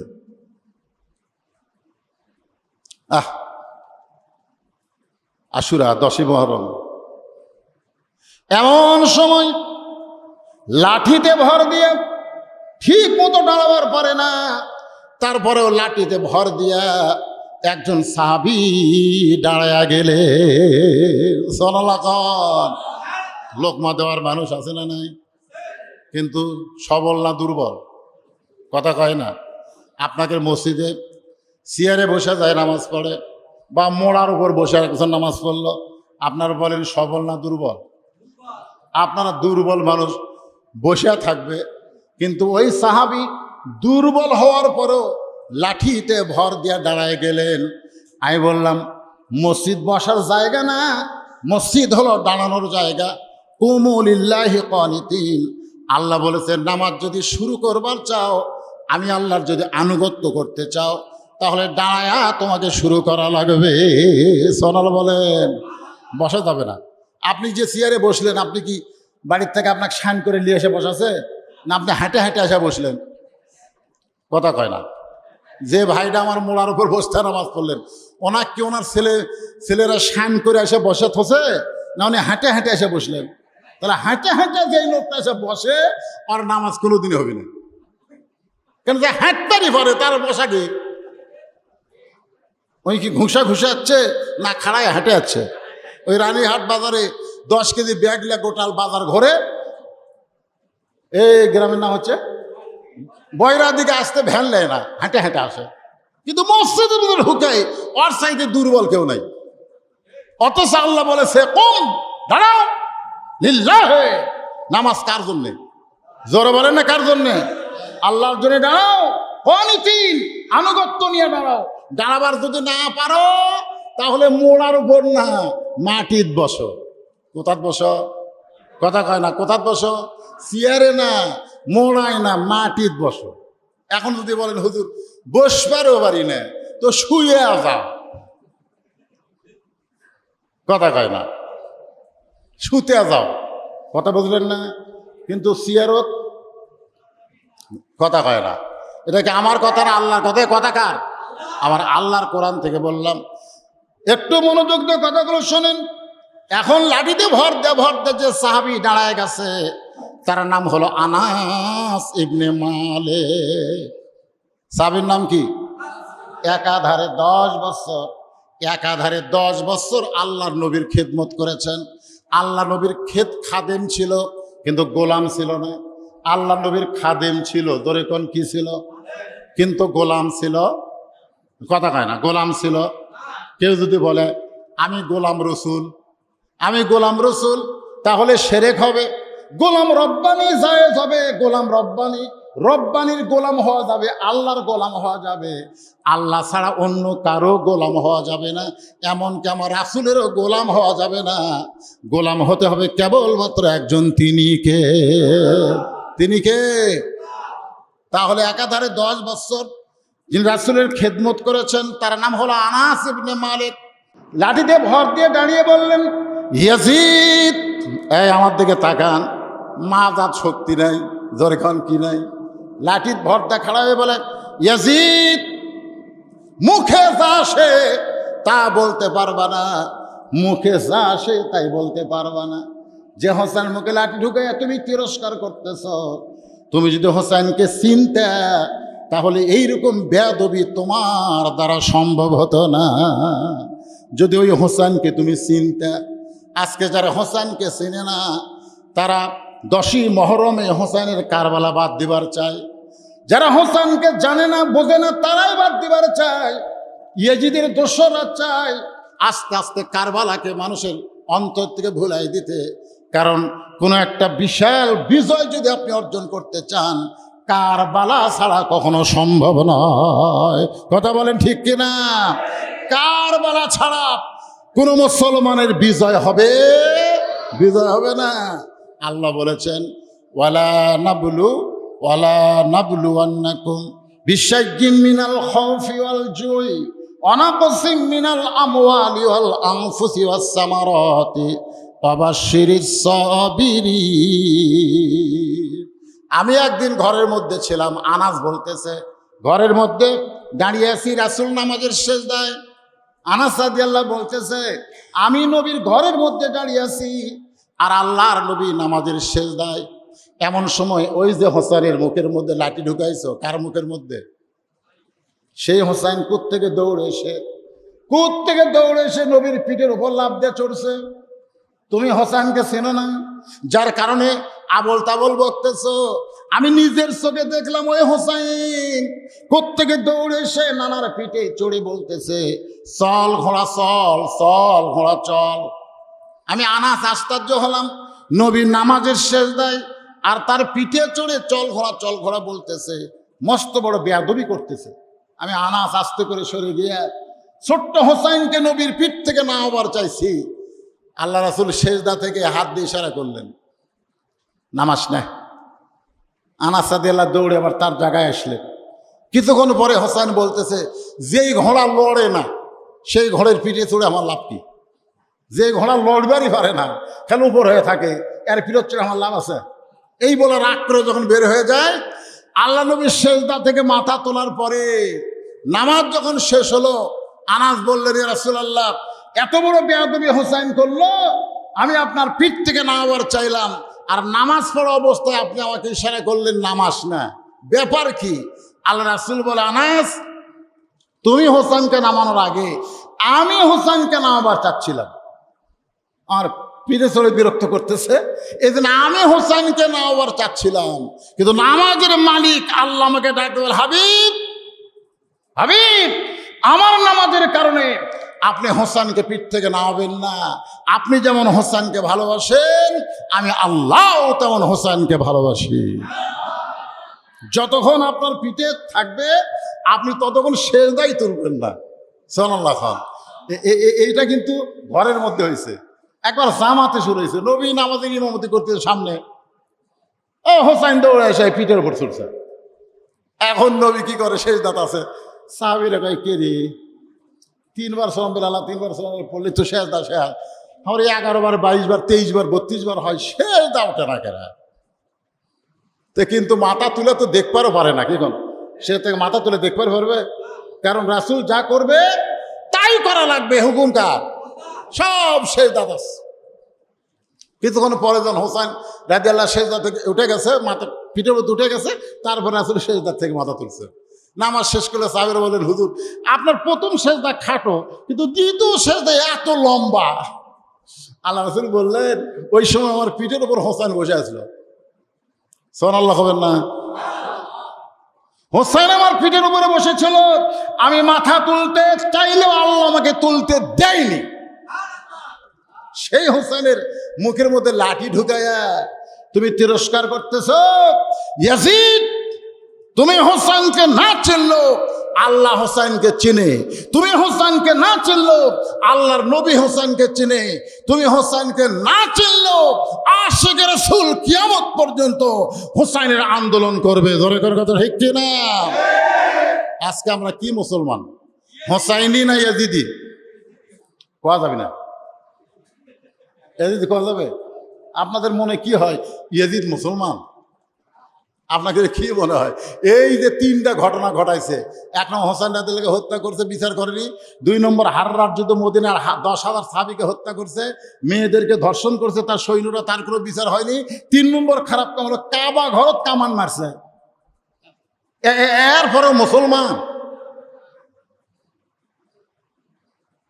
তো ইয়াজিদি মুসলমান তো আমাদের দেশও তো আছে। তো এখন কারিবুল বালা মানে কি? কারবালা কি? আশুরার শিক্ষা কি?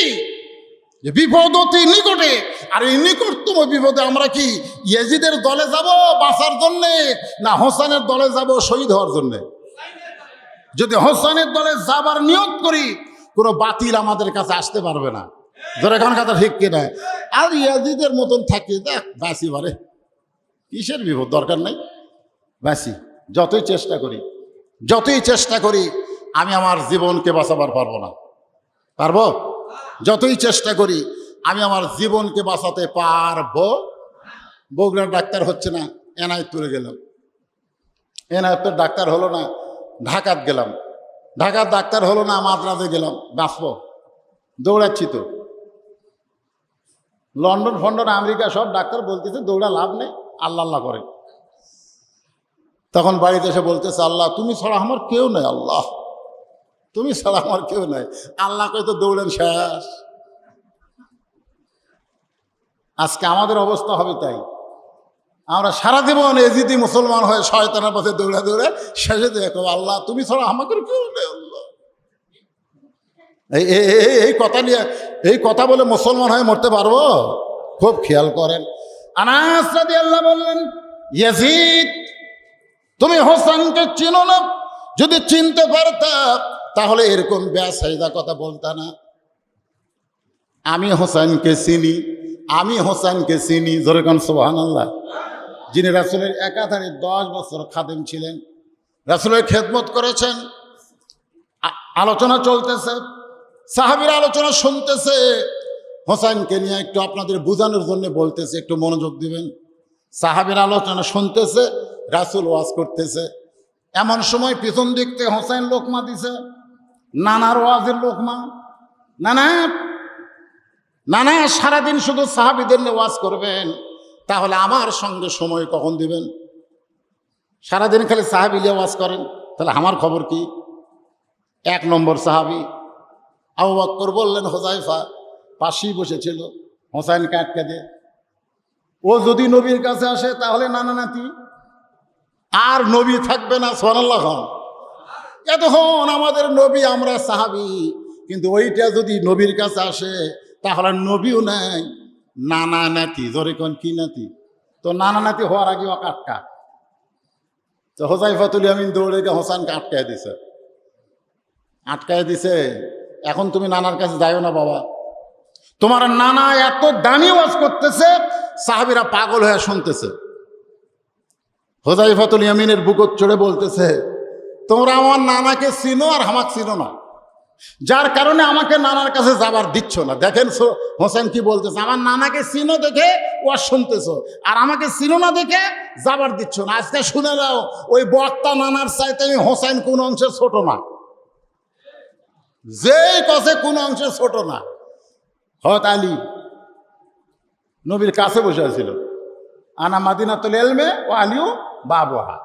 দৌড়ে গে হুযায়ফার কোলতে কাড়ালিয়া মুকুট মারছে ঠাসি করে, কোন মুখ দেখি কোষ রে? হযরত আলীর কাছে হোসেন বড় না রাসূল বড়? এই আপনাদের কাছে কি মনে হয়, ছেলে বড় না নবী বড়?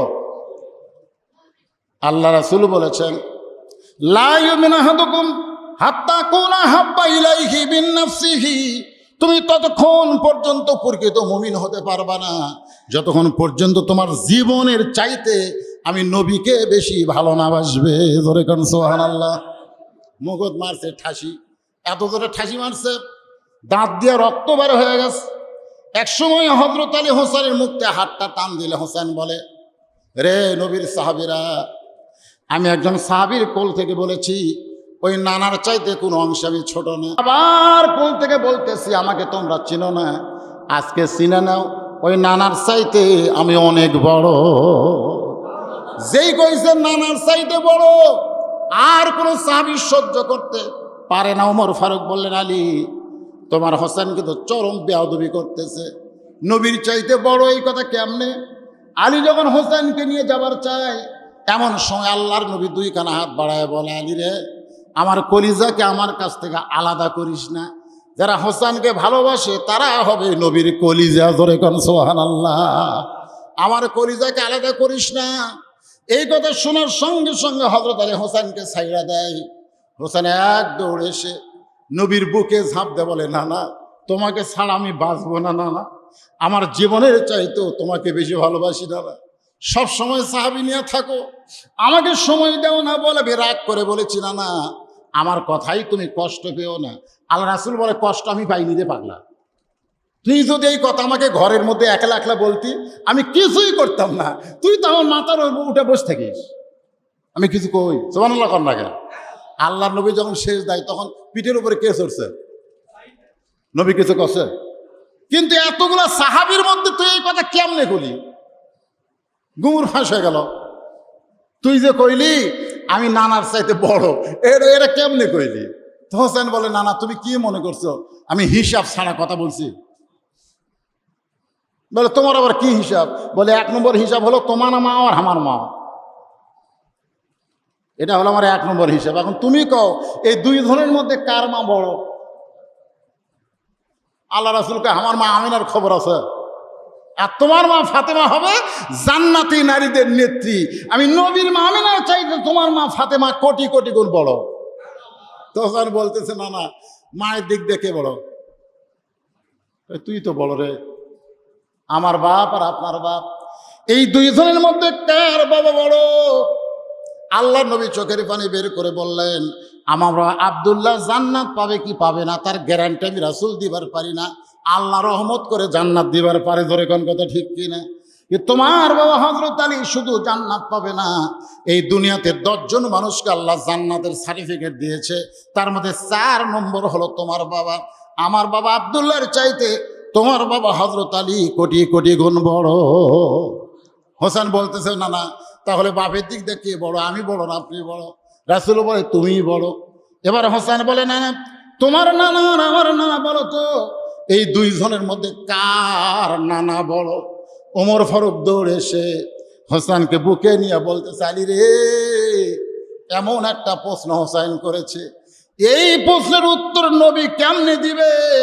চিৎকার মেরে বলতেছে হোসেন, নবীর নানা ওয়াহাব জোহরিকে দুনিয়ার কোনো মানুষ চেনে না, আর হোসেনের নানা শুধু দুনিয়ার মানুষ না, স্বয়ং আল্লাহ তাআলা এই কোরআনে করছেন ঘোষণা, ইন্নাকা লাআলা খুলুকিন আযীম। জোরে গান সুবহানাল্লাহ। আনাস হাজার হাজার সাহাবীর মধ্যে আল্লাহর নবী হোসেনকে আসমানের দিকে উঠায় বলছে, সাহাবীরা তাকায় দেখো, বাপের দিক দিয়ে, মায়ের দিক দিয়ে, নানার দিক দিয়ে হোসেন আমি নবীর চাইতেও বড় রে। তুই কোন দিক দিয়ে বড় রে? দিতেই তোর বাপের পরিচয় কি? তোর নানার খবর কি? তোর মায়ের খবর কি রে? ক্ষমতার চেয়ারে পায়া কার মুখে লাঠি ঢুকে বড় বড় কথা বলতেছিস? সুবহানাল্লাহ বলেন। প্রত্যেকটা কথা ইয়াজিদের কান দিয়ে ঢুকে কলিজার মধ্যে হাতুড়ি পিটা শুরু করেছে, একটা কথাও মিথ্যা না। জোরে কোন কথা ঠিক কিনা? আজকে বড় দুর্দিন চলতেছে হোসাইনে মুসলমানের, বড় কঠিন অবস্থা চলতেছে ভাইজান। ক্ষমতার চেয়ার বেশি দিন এজিদের ছিল না, ক্ষমতার চেয়ার চিরদিন কারো থাকবে না। এজিদ দুনিয়া থেকে বিদায় হয়ে গেছে, দুনিয়া থেকে বিদায় হয়ে গেছে। আজকে ইয়াজিদের মতো মানুষের চরিত্র আছে, কিন্তু ইয়াজিদের নামের একটা মানুষও দুনিয়াতে নাই। জোরে কোন কথা ঠিক কিনা? আছে? আপনাদের আশেপাশে কোনো মুসলমানের নাম ইয়াজিদ, খুঁজে বার করতে পারবেন? কিন্তু হোসেনের চরিত্র না পালেও হোসেন নামের বহু মানুষ আছে না নাই? ধরে কোন আছে না নাই? তাহলে আজকের এই কারবালা ইতিহাস এবং আশুরা সম্পর্কে যে আলোচনাটা আপনাদের সামনে আমি উপস্থিত করলাম, এই আলোচনার রেজাল্ট কি? আমরা জীবন দেব, বাতিলের সঙ্গে আপোষ করব। আল্লাহর রাহে যদি জীবন দিবার পারি তাহলে আমাদের মৃত্যু হবে না। একথা কার? আজকে আলোচনায় কারা কারা এই আলোচনায় আমল করতে রাজি? আমরা আল্লাহকে আল্লাহর ঘরে দুই হাত তুলে দেখাবার চাই। লিল্লাহে তাকবীর। আল্লাহ আমাদের সকলের নেক নিয়ত দেখে কবুল করো, জোরে কান আল্লাহুম্মা আমিন। ভাইজান, বেশি লম্বা আলোচনার দরকার নাই। এর মধ্যে আমরা অনেক শিক্ষা পেয়েছি, খেলাফত এবং মুলকিয়াত। যুবকেরা যারা আছো বাবা, হ্যাঁ, তোমরা অনেক চিন্তা নিয়ে আসো। আমরা যখন ছোট ছিলাম তখন এত খারাপ হওয়ার রাস্তা আমাদের ছিল না। আমরা যখন ছোট ছিলাম, আমার ভাই যখন ছোট ছিল, আমরা খারাপ হওয়ার কোনো রাস্তা পাইনি, ভালো হওয়ার বহু রাস্তা। আর এখন ভালো হওয়ার বহু রাস্তা থাকলেও খারাপের খালি একটা রাস্তা, মোবাইল। ধরে কোন কথা ঠিক কিনা? প্রত্যেকটা ছেলেদের হাতে মোবাইল হওয়াতে তারা একেবারে ধ্বংসের শেষ প্রান্তে। এদের কাছে হোসেনের জীবন আলোচনা করে তেমন ফল হচ্ছে না। তেমন কি হচ্ছে না? কথা কন না কেন? তেমন ফল হচ্ছে না। এই জন্য যুবকদেরকে অনুরোধ করব, এই যে সাইফি সাহেব এই যে একটা মহৎ উদ্যোগ নিলেন, একটা বিশাল আঞ্জাম দিলেন, যদিও মসজিদের মধ্যে আলোচনা, তারপরে এই যে একটা আশুরা সম্পর্কে একটা মাহফিল করলেন, এতে আপনারা খুশি না বেজার? আমাকে বলেছে ভাই, জনগণ অত্যন্ত মহব্বতে আজকের আলোচনা আসবে। কঠিন গরমের মধ্যেও যারা এসেছেন অবশ্যই ছিল। যখন তাদের মা দুনিয়া থেকে বিদায় নিয়েছে তখন দুইটা সন্তান কিন্তু চেতন ছিল না, তারা দুই ভাই ঘুমের মধ্যে ছিল। আপনারা বলেন, ঘুমের মধ্যে যখন সন্তান ছিল তখন মা দুনিয়া থেকে বিদায় নিয়েছে দিনের বেলা না রাত্রে বেলায়? কথা কয় না। দুই সন্তান ঘুমের মধ্যে আছে, মা দুনিয়া থেকে বিদায় নিয়েছে। এটা কি দিনের বেলা না রাতের বেলায়? রাতের বেলায় মা ফাতেমা দুনিয়া থেকে বিদায় নিয়েছে। আমার মায়েরা যারা পর্দার অন্তরালে বসে শুনতেছেন, কেন রাতের বেলা দুনিয়া থেকে বিদায় নিলেন? তিনি সবসময় আল্লাহকে বলতেন, আল্লাহ ও দরদি আল্লাহ, আমি ফাতেমা পর্দার মধ্যে ছিলাম, আল্লাহ তুমি আমার পর্দার মধ্যে মৃত্যুকে কবুল করো। আল্লাহ তাআলা এই দোয়া ফাতেমার কিন্তু কবুল করেছেন, যার কারণে গভীর রাত্রে তার মৃত্যুবরণ হলো। মৃত্যুবরণের সময় স্বামীকে তিনটা ওসিয়ত করলো। শোনেন, আমার মা ফাতেমার ওয়াজ করতেছি আমার মায়েদের জন্যে। আর আমাদের ঘরের মায়েরা যদি ভালো হয়ে যায়, ফাতেমার মতো হয়, তাহলে আমাদের জন্য ভালো হবে না খারাপ হবে? কথা কয় না? ভালো হবে না খারাপ হবে? মায়েরা তো শুনতেছে, তাদের জন্য একটু বলতেছি। তো এখন হয়তো আলীকে তিনটা ওসিয়ত করলেন। এক নম্বর ওসিয়ত হলো রাতের বেলা আমার মৃত্যু হবে, রাতের বেলায় কবর দেবেন। 2 নম্বর ওসিয়ত হলো আমার জানাজার কোনো ব্যবস্থা করবেন না। আর 3 নম্বর ওসিয়ত হলো আমার লাশটা খাটনি তুলবেন না। আমার ফাতেমার দেহের ওজন কত, এটা দুনিয়ার কোনো পুরুষ যেন জানবার না পারে। দেখছেন, মা বোনদের জন্য বলতেছে। হয়তো আলী তাকে কবর দেওয়ার পরে আল্লাহকে বললেন, আল্লাহ গভীর রাত্রে পর্দার মধ্যে কবর দিলাম, আল্লাহ আমি দুনিয়ার জীবনে তাকে সুখ শান্তি দিবার পারিনি। আসলে আপনারা অবশ্যই কম বেশি সবাই শুনেছেন, মা ফাতেমার দুনিয়ার জীবনে খুব সুখ ছিল না কষ্ট ছিল? কথা কয় না, সুখ না কষ্ট? এত কষ্ট, আল্লাহ রাসূল জোহরের নামাজের পরে ফাতেমার দরজার গেছে। দেখেন কি জীবন মাদের জন্য বলতেছে। ফাতেমা একটু দরজা খুলে দিত মা। ফাতেমার দরজা সে বললেন, বাবা ফেরত যান, আপনি যখন তখন আসেন কেন? আমি এখন দরজা খুলে দিতে পারবো না। আল্লাহ রাসূল ফেরত গেলেন। আপনাদের কি মনে হলো ফাতেমার ব্যবহার খুব খারাপ? যখন তখন আসেন কেন? এখন দরজা খুলে পারবো না। আসরের নামাজের পরে আল্লাহ নবী ফাতেমার দরজায়, সকাল থেকে তোর মুখটা দেখিনি মা, একটা বার দরজা খোল। ফাতেমা কান্দে আর বলে, বাবা জোহরের সময় যখন আইছিলেন তখন যে অবস্থায় ছিলাম, আসরের সময় আইছেন এখনো সেই অবস্থায়। আমার শরীরে এমন একটা কাপড় পরা, যে কাপড় পরে আমার বাবার জন্যও দরজা খুলতে বড় শরম পায়। কি কষ্টের জীবন চিন্তা করে দেখেন। আল্লাহ রাসূল জানলার পাশে গিয়ে বললেন, মা একটু জানলার দরজা খোল, আমি তোর জন্য একটা উপহার পাঠাই। যেই মাত্র দরজা খুলেছে আল্লাহ রাসূল গায়ের চাদর, যে চাদর গায়ে দিয়ে রাসূল নামাজ পড়ে, ওই চাদরটা ফাতেমাকে দিয়ে দিলেন। চাদর পরে আমার জন্য একটু দরজা খোল। ফাতেমা দরজা খুললেন। রাসূল তাকায় দেখে ফাতেমার দুই চোখে সুরমা দেওয়ার মতন, দুই চোখে সুরমা দেওয়ার মতন। রাসূল বললেন, ফাতেমা চোখে সুরমা দিয়েছিস, তোকে খুব সুন্দর লাগতেছে। ফাতেমা কান্দারে বলে, বাবা চোখে সুরমা দেওয়া লাগে নাই, কয়েকদিন হলে না খাওয়ার কারণে আমার চোখে নিচের কালিমা পড়ে গেছে। সঙ্গে সঙ্গে আল্লাহর নবী ফাতেমার হাত ধরে বললেন, ফাতেমা 33 বার সুবহানাল্লাহ, 33 বার আলহামদুলিল্লাহ, আর 34 বার আল্লাহু আকবার আমল কর।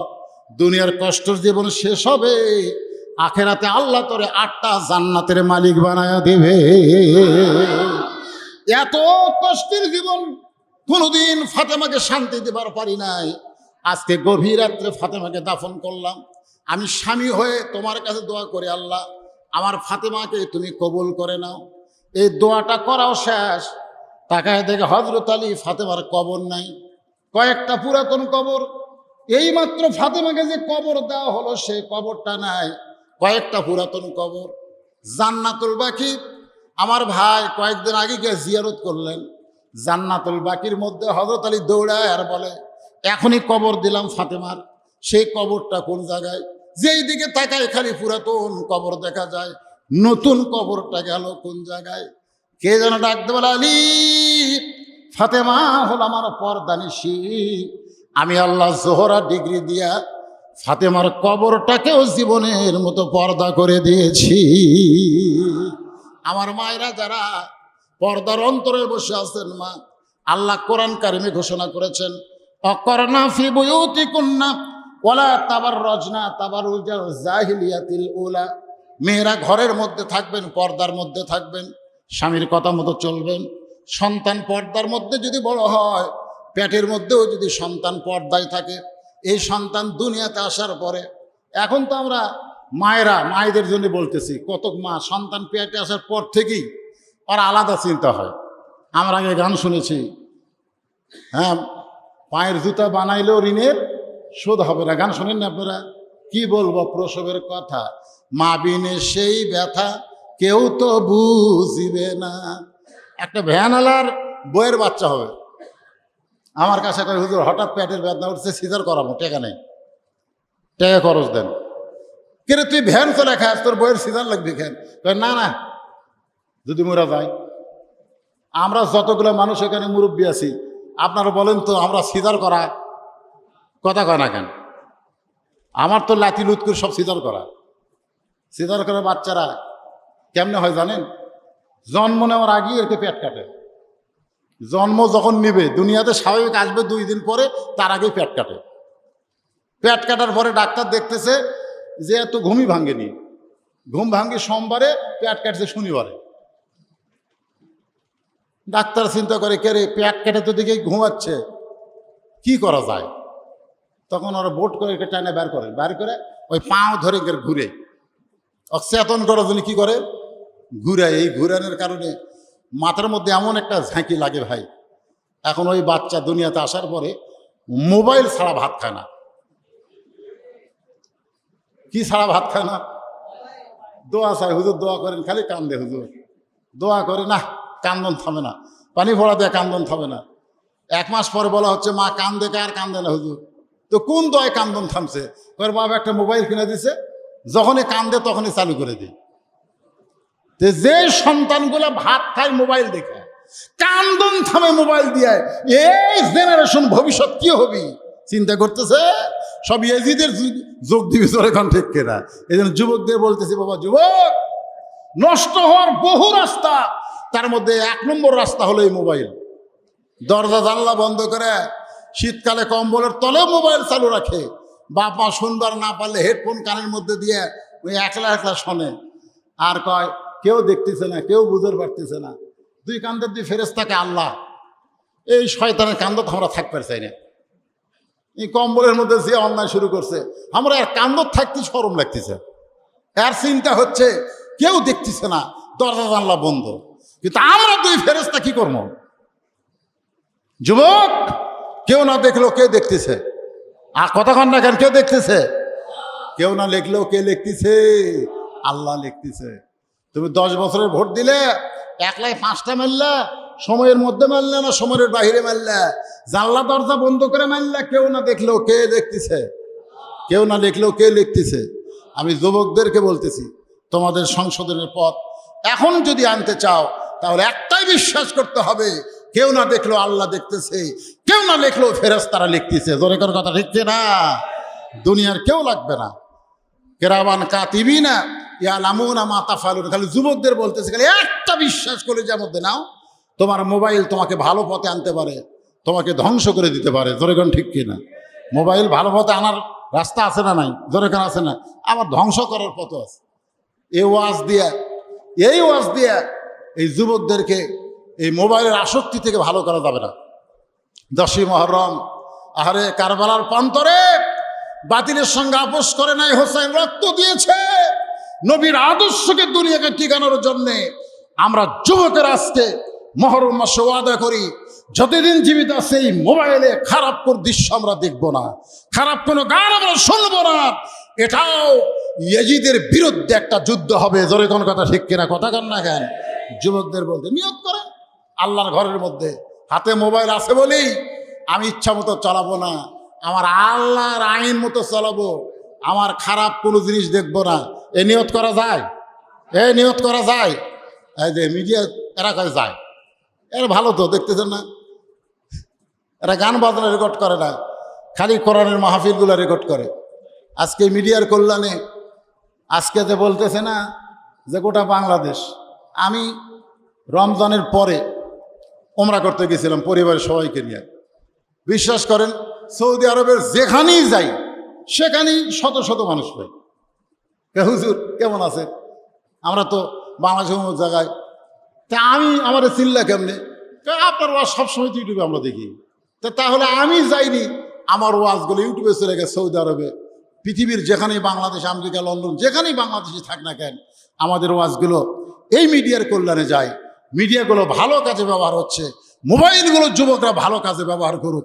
এটাও একটা 10ই মুহররমের শিক্ষা হবে। জোরে কর কথা ঠিক কিনা? বাতিলের সঙ্গে আপোষ না, খারাপ কোনো জিনিস আমরা দেখব। চোখ আছে, এই চোখ দিয়ে দেখতেছে, চোখের যদি কমে যাবে কানা হয়ে যাবে। কান দিয়ে শুনতেছেন, কানের মধ্যে কি দিছেন? হেডফোন দিয়েছেন, হেডফোন ঠসা হয়ে যাবে, ঠসা হয়ে যাবেন। তা আল্লাহ তাআলা এই সমূহ বিপদ থেকে আমাদের সবাইকে হেফাজত করুক। সকলে বলে আল্লাহুম্মা আমিন। আল্লাহুম্মা সাল্লি আলা সাইয়্যিদিনা শাফিঈনা নাবিয়িনা মাওলানা মুহাম্মদ ওয়া আলা আলিহি ওয়া সাহবিহি ওয়া বারাকা সাল্লিম। মোনাজাতের পরে তবারক দেওয়া দরকার ছিল। হ্যাঁ, কি ঝামেলা হবে মোনাজাতের মধ্যে? আচ্ছা ঠিক আছে, আমরা মোনাজাত ধরলাম, আর যারা দিচ্ছ তারা সামনে সামনে দিয়ে যায়, তোমরাও আমিন আমিন কই। আল্লাহুম্মা আমিন, আল্লাহুম্মা আনতাস সালাম ওয়া মিনকাস সালাম, তাবারাকতা ইয়া যাল জালালি ওয়াল ইকরাম। আয় আল্লাহ তাআলা, কঠিন গরমের ভিতরে আল্লাহ তোমার ঘরের মধ্যে দীর্ঘ সময় পর্যন্ত 10ই মুহররম আশুরা সম্পর্কে আলোচনা হয়ে গেল। আল্লাহ মেহেরবানি করে আজকের এই মাহফিলকে আল্লাহ তুমি কবুল করে নাও। আল্লাহ দিনের বেলা মাহফিল শুরু হয়েছে, এখন রাত 12টা বাজতেছে। এই যে দীর্ঘ সময় পর্যন্ত আজকের মাহফিল হলো, এই মাহফিলের ভিতরে কত আলোচনা হয়েছে, জিকির আজকার দোয়া দরুদ হয়েছে, কোরআন তেলাওয়াত হয়েছে। আল্লাহ এর মধ্যে ত্রুটি হলে ভুল হলে মাফ করে দিও, যা হাদিয়া মঞ্জুর করো। সোনার মদিনায় রাসূলের রওজা মোবারকে কবুল করে নাও। তামাম আম্বিয়ায়ে কেরাম, আসহাবে কেরাম, তাবিনে কেরাম, উম্মাহাতুল মুমিনিন, শহীদ শহীদান, জান্নাতুল বাকি, জান্নাতুল মাসহ পৃথিবীর যত গোরস্থানে যত মুর্দা শুয়ে আছে আল্লাহ সকলের কবরকে জান্নাতের টুকরা বানায়া দেন। এই আল্লাহ তাআলা, এই গ্রামের নামটা হলো বয়রা দিঘি, গোরস্থানে যত মুর্দা শুয়ে আছে আল্লাহ মেহেরবানি করে এই বয়রা দিঘির গোরস্থানের মধ্যে যত মুর্দা শুয়ে আছে সকলের কবরকে জান্নাতের টুকরা বানিয়ে দেন। আল্লাহ আমরা যারা হাত তুলেছি, আমাদের মধ্যে যাদের মা দুনিয়া থেকে চলে গেছে, আল্লাহ গো পবিত্র মাস পবিত্র সময়ে দোয়া করি আল্লাহ মায়ের কবরকে জান্নাতের টুকরা বানিয়ে দাও। আমি সহ আমরা যারা বাবা হারে এতিম হয়ে গেছি, আল্লাহ আল্লাহ মেহেরবানি করে বাবার কবর জান্নাতের টুকরা বানিয়ে দাও। আমাদের অনেকের ভাই, অনেকের সন্তান, অনেকের বিবি আজকে দুনিয়া থেকে কবরে চলে গেছে। আল্লাহ মেহেরবানি করে কবরবাসীদের মাফ করে দাও। মাবুদ, কঠিন নির্মম ঘটনা শহাদায়ে কারবালা, আল্লাহ হোসেন রাদি আল্লাহকে নিয়ে দীর্ঘ সময় আলোচনা করলাম। মাবুদ গো, নবীর ইসলামকে, আল্লাহর হুকুমকে দুনিয়াতে গালেব করার জন্যে নিজের জীবন দিয়ে হোসেন রাদি আল্লাহ ইতিহাস তৈরি করে গেলেন। আমরা সেই ইতিহাসকে যেন সবাই গ্রহণ করতে পারি। আমরা আজকে তোমার ঘরের মধ্যে ওয়াদাবদ্ধ হয়ে গেলাম, আমরা দরকার হলে হকের পক্ষে জীবন দেব, কিন্তু বাতিলের সঙ্গে আমরা আপোষ করব না। আল্লাহ মেহেরবানি করে আমাদের এই চাওয়াকে আপনি কবুল করে নেন। গোটা বিশ্বের মুসলমানকে আল্লাহ আপনি হেফাজত করেন। আল্লাহ, আমার ছোট ভাই সাইফি সাহেব অত্যন্ত কষ্ট করে মেহনত করে আজকের এই আয়োজন করেছে। আল্লাহ, তার আয়োজনকে আল্লাহ আপনি কবুল করেন। আজকের মাহফিলের সর্বাত্মক সহযোগিতার প্রধান যিনি চেয়ারম্যান সাহেব, আল্লাহ গ্রামের সন্তান, আল্লাহ হায়াতে তাইয়্যিবা দান করেন। যে দায়িত্ব দিয়েছেন সুন্দরভাবে চেয়ারম্যান দায়িত্ব পালন করার তৌফিক দেন। আয় আল্লাহ তাআলা, আজকের মাহফিলের সম্মানিত সভাপতি আমার বড় ভাই, আল্লাহ আপনি তাকে কবুল করেন।